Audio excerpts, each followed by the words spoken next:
Hey guys, it's Matt for Antihero magazine, and I'm joined today by Phil Bozeman, lead singer of Whitechapel. How's it going, man? Not too bad. How about yourself? I'm doing very, very well. Thank you for asking.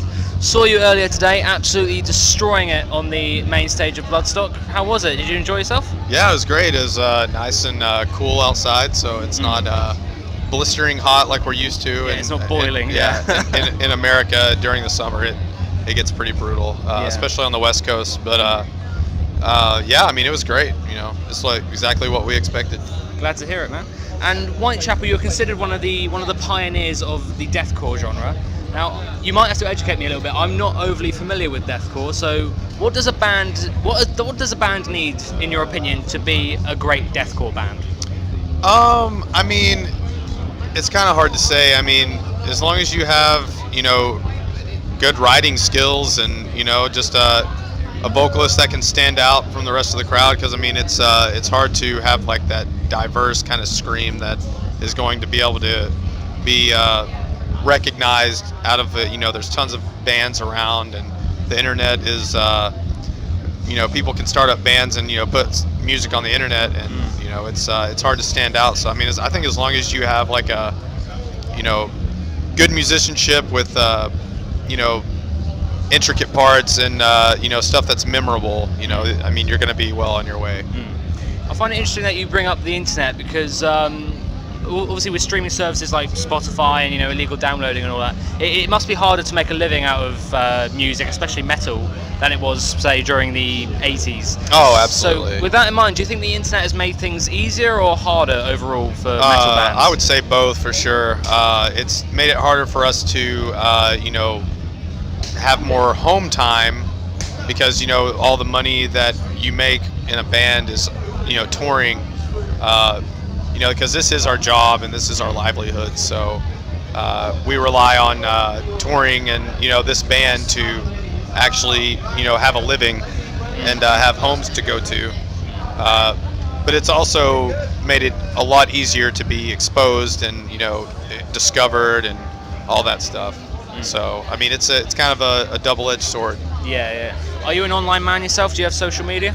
Yeah, I do. I have you know, Instagram, Snapchat, pretty much it. I mean, I do have Facebook, but I don't really use it. So yeah. And obviously with social media comes entitlement from fans who now have a much easier way to say fuck you, basically. So obviously you're going to get that. Every band gets that. Yeah, of course. How do you deal with it when you do I just don't even respond to it. You don't even give them the time of day. No, it's I mean, if someone doesn't like I mean, even positive stuff, you know, I mean, like, I just, you know, I appreciate it and everything, but, you know, once you answer someone, you know, somebody else sees it, they're like, well, why didn't you answer me? And then it just turns into a big, and that whole debate starts. Yeah, and it's like, I mean, yeah, if I could, I would, but I mean, you know, I just, you know, we all have lives and we all have other responsibilities, so but yeah, I mean, it's a good thing to have, but it's you know, as far as like the negative or positive, I just, you know,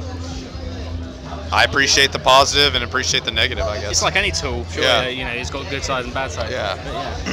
But you're still touring to promote your new album, Mark of the Blade. Came out last year. There are a lot more grooves in it than your regular stuff, like much more groove metal. Was that inclusion, was that a conscious thing, or is that more just more how it happened? Yeah, I mean, we're all fans of, you know, bands like Pantera and, like, you know, that kind of like that groove metal, like 90s groove metal stuff.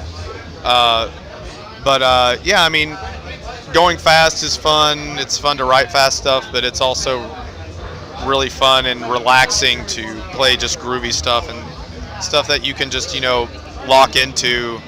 And you know, I feel like that's kind of the direction we go more towards than the fast stuff. I mean, we're still going to ride fast and slow stuff, so I mean, it's just whatever we're feeling at the moment. Yeah. Do you think with the added grooves and hooks that the new stuff has, is that making it connect better on a live level? Yeah, I mean, you know, slower stuff is going to be easier to grab onto, you know, no matter who you are, and it's I don't know, it's more fun to play, I think.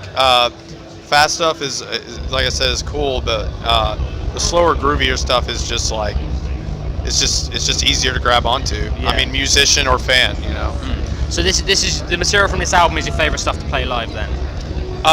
Yeah, I mean, I would say, you know, I would say so. I mean, playing something new is always going to be more fun than the older stuff because it's something fresh and new for us. So yeah. And I read an interview with you. This might be out of date because it was a couple of years old. But I read an interview where you say you enjoy referencing older lyrics in your words. What is it about that you enjoy? I think it's just like it's kind of like I don't know. It just brings things back, and like, you know, it's like, oh yeah, I remember hearing that, or oh, that's so cool how he tied that in. It's almost like a story, you know. You know, I just like to, you know, kind of like have like reminders, and you know, like, and for all I know, I mean, it could be promoting an earlier album. So, but yeah, I mean, I just like, you know, bringing things back, and you know, just like not, you know, laying it to rest, you know, just like keeping it alive. Yeah. You know? I found it interesting when you say like creating sort of an overarching story. Is that always the intention when you do it, to create like a story out of the music? Yeah, I mean, some of the songs are, you know, fictional stories that I've just made up, or you know, some of them are real life stuff, and some of the stuff is just subjects in the world, you know, like it could be anything from like bullying or like, you know, anything like that. I mean, it's one of those things that I like to just try to have like some sort of meaning to the song, or some sort of story or something, whether the person gets it or not. You know, I mean, the only way they would ever really know what I'm talking about is if, you know, I actually put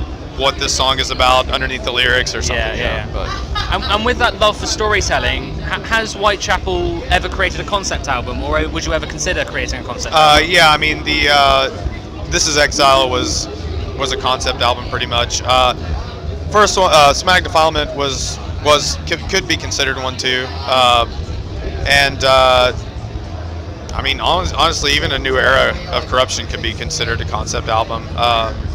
But later on in our years, like, we've just kind of had more subjects on each album instead of just relying on one story. Yeah. Is it easier to make a concept album than it is to write about multiple things? No, I think it's easier to write about multiple things because you're not sticking to one story, and you know, trying to, you know, create as much content out of that subject as possible. Yeah.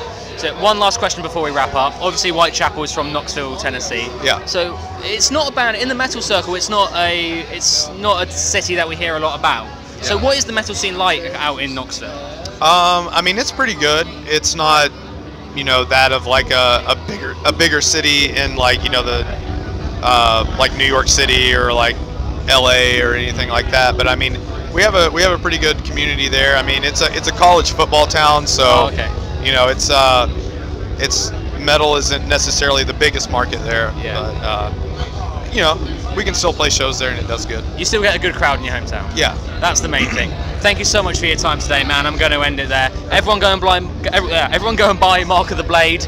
Great fucking record. Listen to this man shred his vocals. Until then, Phil Bozeman. Thank you.